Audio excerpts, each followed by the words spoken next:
Проблемаға қалай жеңіл қарау керек? Проблема деген өмірде негізі жоқ.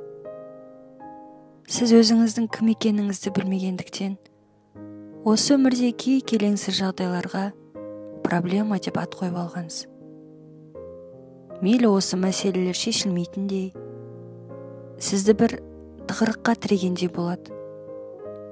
Бұл күйге түсуіңіз өзіңізді, ішкі әлеміңізді танымағандықтан, осы мәселеге үлкен мән беріп, кіріп кеткеннен кейін солай қарап отырсыз. Өміріңіздегі болып жатқан жағдайдың бәрі келісілген, жоспарланған. Яғни сіз өз кармаңызды өтеп жатырсыз. Бұл жайттарға еш бас қатырмаңыз. Күйіп пісіп, ішке салмаңыз. Болуы тиіс жағдайлар міндетті түрде болады. Бұндай кезде сіз тек бұл ситуацияларға көзқарасыңызды өзгерту арқылы бақылап, жеңіл өткізе аласыз. Егер де сіз өміріңіздегі болып жатқан жағдайларға қайталап сол жай-күйді басыңыздан өткерсеңіз, бұл жайттарды еселеп аласыз.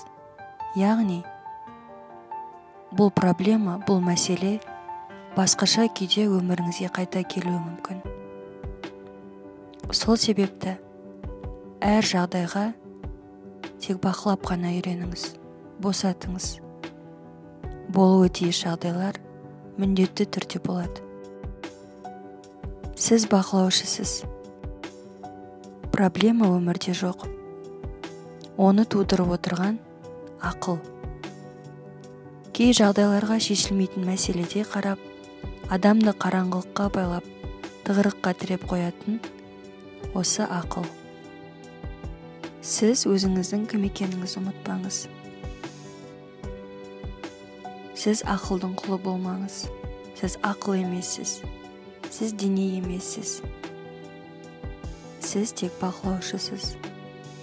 Сіз Құдайдың бір бөлшегісіз.